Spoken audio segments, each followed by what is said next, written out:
Let me just ask a question, though. How many, it's a Saturday morning and you're not out at the golf course, but some of you must surely play golf, right? So when you learned to play golf, did it change your life much, aside from raising your blood pressure, which is what it did for me? Probably not, unless you're Tiger Woods, perhaps.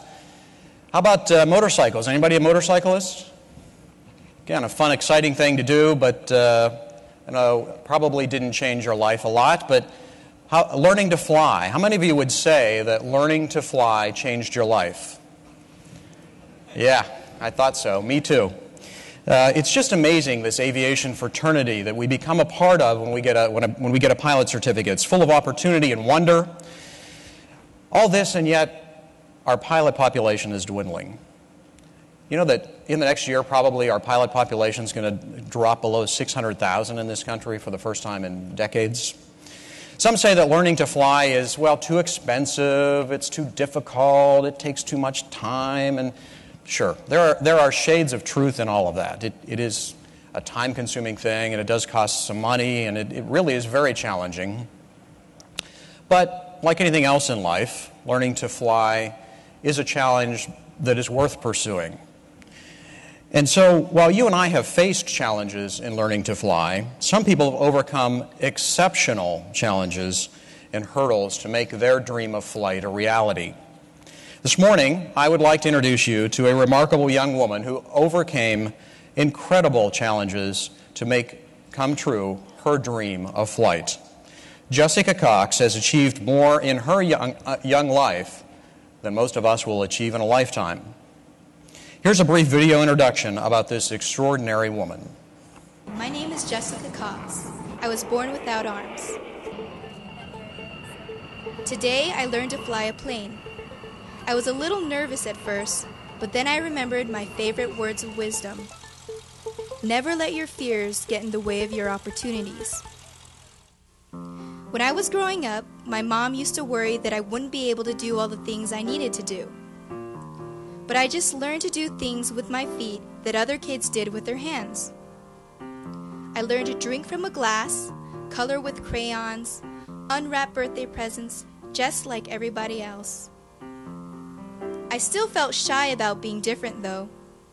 I remember the first time I was on stage. It was my very first dance recital, and I was so scared that I told my dance teacher I wanted to be put in the back row. She told me there was no back row. Afterwards, all I heard was cheering and clapping. I couldn't wait to go out the second time and perform. I danced for 12 years after that.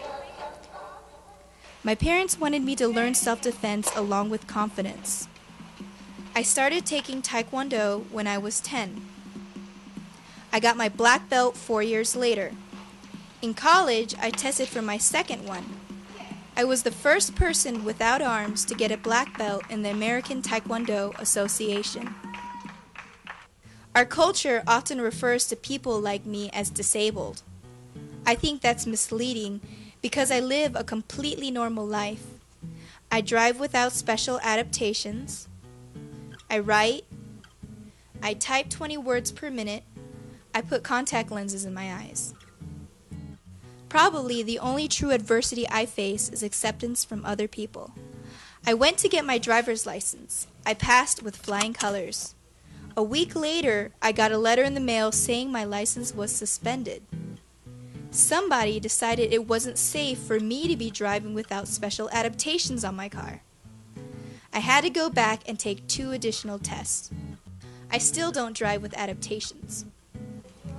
Being different physically from other people has taught me an important lesson. Many normal people suffer from a true disability, a lack of faith in themselves. I hope my life story encourages other people to fulfill their true potential, to overcome the handicap of fears and limitations they place on themselves, or that other people encourage in them. I want them to think, hey, if she can do that much without arms, then I can do so much more with my life. Today, I became the first woman without arms to fly an airplane. What will you accomplish tomorrow?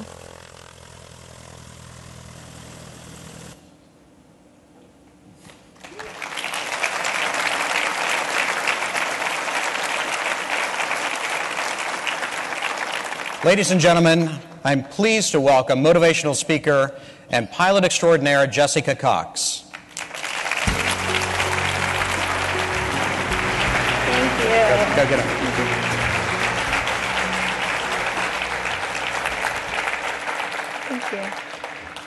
Thank you. I wanted to share with you all the very first challenge of flight training that I had as I sat in the Air Coupe 415D in Spruce Creek, Florida. And as I sat there, the first challenge was obvious. How was I to put on my headset? So 2 broken headsets later, I figured out that with one foot and the help of my chin,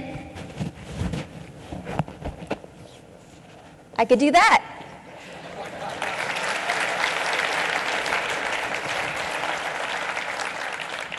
The second challenge, if you can imagine, was how to buckle the 4-point seatbelt in the Air Coupe cockpit.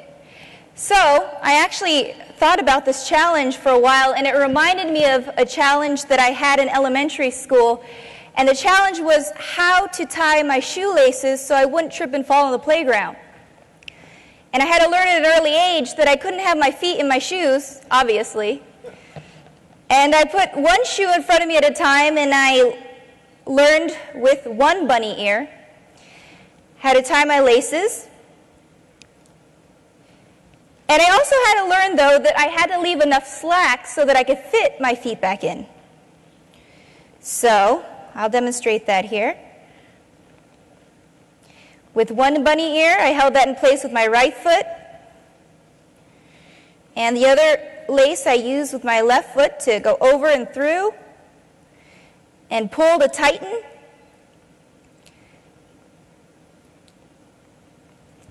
And then I pulled up on the tongue and I squeezed my foot in. And I did the same thing with my left shoe. But that taught me a very important lesson. It taught me that I should always think outside the shoe.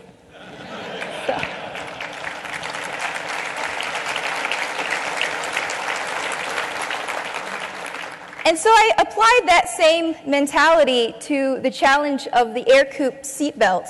And the 4-point seatbelt, I had that in the pilot command seat, and I stood up on the seat, and I'm not going to stand on this one because it's a swivel chair, but I stood up on the seat, and I buckled all the components together, and then I loosened the straps, and if you can imagine, I slipped right in.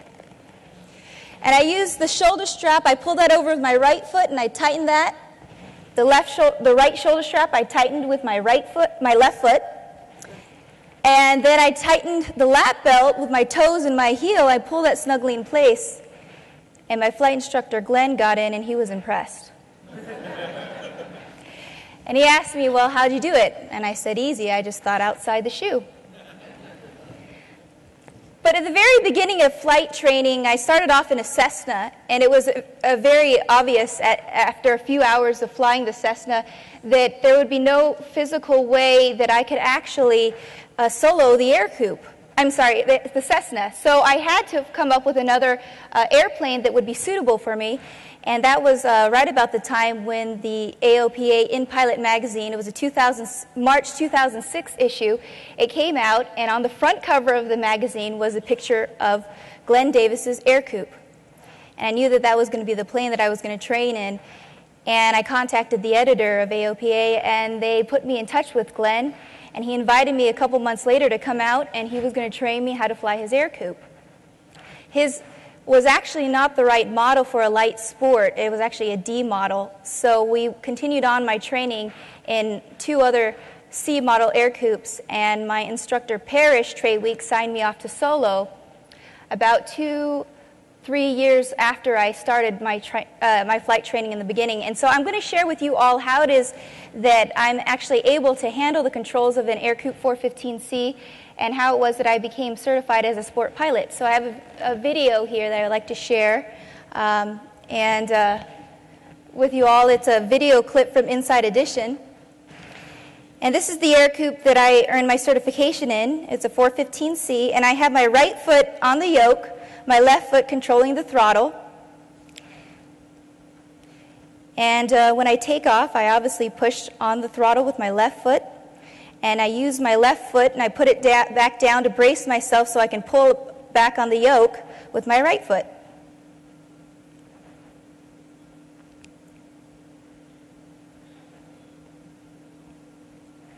And I can tell you, landings are not as easy as takeoff. People may wonder, well, how does an air coupe handle crosswinds? And actually, an air coupe can handle it just fine. You can actually crab the air coupe into the wind and land it just fine. It'll automatically straighten out. But for me, I think it was the first time that I didn't flare sufficiently, and I learned that I need to make sure that I pull back enough on the yoke. And I haven't made that mistake since. So for me, flight training has been the most empowering experience because it's the ultimate experience of freedom and empowerment, and for me, independence. And the first time I soloed, my instructor, Parrish Treywick, he signed me off. He said, "If you can give me 5 good landings in a row, I'll let you solo." And sure enough, one day, it was Mother's Day, I landed the air coupe 5 times in a row without his help. And he said, "Okay, you can taxi the end over to the hangar, and I'll get out and get your logbook and sign that." And he signed it, and he told me to take off. He came on the radio. He said, "Jessica, you can take off now, but one thing, don't fly the airplane unless you can hear me on the radio." And so I taxied to the end of the runway, and I took off. And just as I turned my first crosswind turn, the radios gave out. And I figured it was too late at that point to not fly the airplane. So I went through everything he had taught me, and I came in, and I was too slow and low, so I went around, and I don't even know what was going through Parrish's mind at the time. But I later heard that he was pacing back and forth because there was no communication between us. But I came in on the second time, and I landed just fine, and I got out of the air coupe, and Parrish asked, how was it? And I said, there was nothing like it. And I'm sure every one of you can share that same experience of soloing an airplane for the first time. And I want to end with this. As a child in elementary school, I remember being on the playground, and I was limited because I couldn't climb up the slide or swing on the monkey bars. And so I sat there, and I often would daydream about being Superwoman and flying over the playground. And one at a time, I'd be able to take up one person and share with them my superpower. And I was everyone's hero, obviously. And years later, I saw the playground from that same bird's eye view, and I realized that my dream had come true. Anything that we dream can become reality. Nothing will stop us from flying, and nothing will stop us from doing anything we set our mind to. Thank you very much.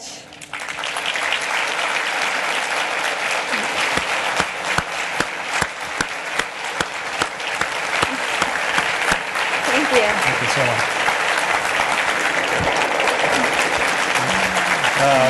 Thanks so much, Jessica.